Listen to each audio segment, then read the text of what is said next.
सनत कुमार चक्रवर्ती। हस्तिनापुर नगर में अश्वसेन राजा का शासन था। उनके सहदेवी नामक सुलक्षणी रानी थी। उसने 14 स्वप्नों द्वारा सूचित पुत्र रत्न को जन्म दिया। राजा ने उसका नाम सनत कुमार रखा। बाल्यकाल पूर्ण करके एवं विद्याध्ययन समाप्त कर सनत कुमार ने युवावस्था में प्रवेश किया। सनत कुमार को महेंद्र सिंह नामक एक बाल सखा था। ये दोनों कुमार एक बार मकरंद नामक उद्यान में क्रीड़ा करने के लिए गए। क्रीड़ा के लिए पिता द्वारा उपहार स्वरूप दिए गए जल्दी कोलोल अश्व को भी सनत कुमार ने साथ लिया। तनिक भ्रमण करने के पश्चात राजकुमार अश्व पर सवार हुआ कि तुरंत वह अश्व तीव्र वेग से दौड़ने लगा। पवन वेग से दौड़ता हुआ वह अश्व गांवों नगरों को पार करता हुआ एक जंगल में प्रविष्ट हुआ। दिन भर दौड़ने के पश्चात वह एक जंगल के मध्य में जाकर रुका। सनत कुमार अश्व से नीचे उतरा और तत्क्षण अश्व चक्कर खाकर गिर पड़ा और उसकी मृत्यु हो गई। राजकुमार मित्र एवं अश्व से विलग पड़ गया, परंतु उसका भाग्य प्रबल था जिससे जंगल में भी उसके लिए मंगल हो गया। जंगल से बाहर निकलते ही 8 विद्याधर कुमारियों से उसका साक्षात्कार हुआ। वे उस पर मुग्ध हो गई। इस प्रकार वह राजकुमार 1 वर्ष तक इधर उधर भटकता रहा और उसने सुनंदा, वंध्यावली, चंद्रयशा आदि अनेक विद्याधर कुमारियों के साथ विवाह किया और उसने अनेक विद्याधरों के राज्यों प्राप्त किए। महेंद्र सिंह ने खोज करते करते वर्ष के अंत में किसी एक उपवन में सनारियों के साथ आनंद मनाते हुए सनत कुमार को ढूंढ निकाला। सनत कुमार उसे रिद्धि सिद्धि दिखाने के लिए वैतार्य नगरों में ले जा रहा था, परंतु महेंद्र सिंह ने कहा, मित्र, तेरे विरह में तेरे माता पिता तड़प रहे हैं, रुदन कर रहे हैं। सनत कुमार तुरंत हस्तिनापुर आया। पिता पुत्र का मिलाप हुआ। उन्होंने परस्पर आलिंगन किया और पिता ने सनत कुमार को राज्य सौंपकर दीक्षा अंगीकार की और आत्मकल्याण किया। क्रमश सनत कुमार को 14 महारत्न प्राप्त हुए।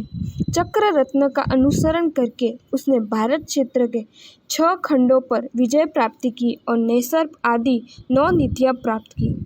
राजाओं ने चक्रवर्ती को अभिषेक किया। नगर में 12 वर्ष तक उत्सव मनाया जाता रहा और सर्वत्र आनंद मंगल छाया। एक बार 100 धर्मेंद्र अपनी सभा में बैठे थे, तब वहाँ ईशानवासी संगम देव आ पहुँचे। इंद्र के साथ अपना कार्य पूर्ण करने के पश्चात जब वह देव चला गया, तब अन्य देवों ने इंद्र से पूछा, इस देव की इतनी अधिक कांति क्यों है?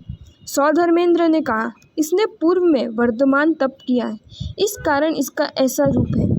पुनः देवों ने पूछा, इसके समान कांति वाला कोई अन्य पुरुष भी है? इंद्र ने सनत कुमार के रूप सौंदर्य की प्रशंसा करते हुए कहा, सनत कुमार के समान रूप अथवा कांति किसी अन्य देव अथवा मनुष्य में नहीं है। इंद्र के ये वचन सुनकर विजय एवं वैजयंत नामक 2 देव ब्राह्मणों का रूप धारण करके सनत कुमार को देखने के लिए आए। उस समय सनत कुमार स्नान करने की तैयारी कर रहे थे। उनका रूप देखकर उन्होंने सिर हिलाया और मन ही मन में कहा, इंद्र कह रहे थे वैसा ही इनका रूप और वैसे ही इनकी कांति है। सनत कुमार ने ब्राह्मणों को कहा, यदि मेरा वास्तविक रूप देखना चाहो तो मुझे राज्यसभा में देखना, क्योंकि उस समय मेरा शरीर कमनीय वस्त्रों और रत्न जड़ित आभूषणों से सुजडित होने के कारण और अधिक कांतिमान दिखेगा। ब्राह्मणों ने कहा, अच्छा, और वे राज्यसभा में आए। उन्होंने सनत कुमार को देखा और अपने दिव्य ज्ञान से ये जानकर कि इसका थूक विकृत हो चुका है, उनका मन घृणा से भर गया और देखते ही उन्होंने नाक मुंह सिकोड़ लिया। सनत कुमार ने गर्व से कहा, आपने मुझे स्नानागार में देखा था, उसकी अपेक्षा इस समय में कितना सुंदर दिखाई दे रहा हूँ। ब्राह्मण बोले, महाराज, वह रूप तो छूमंतर हो गया, इस समय तो आप महाव्याधिग्रस्त प्रतीत हो रहे।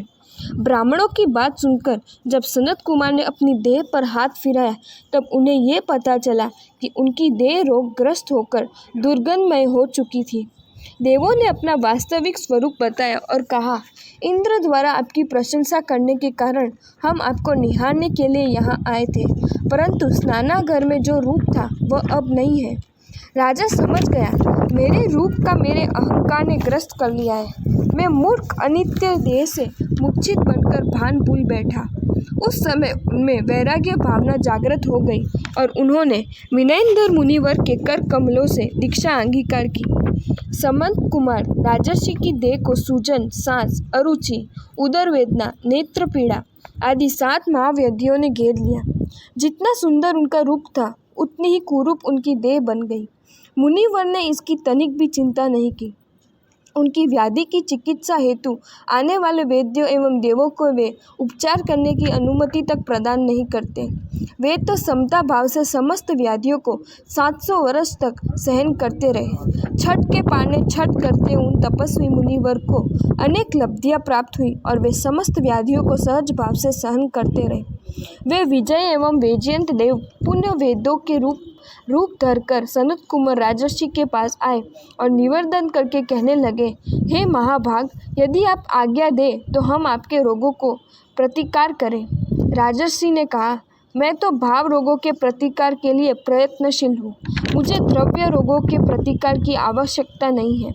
उनके लिए तो देखो। ऐसा कहकर कुष्ठ वाली अंगुली को थूक में भिगोकर देह पर घिसी तो देह का वह भाग तुरंत कंचन वर्णमय हो गया।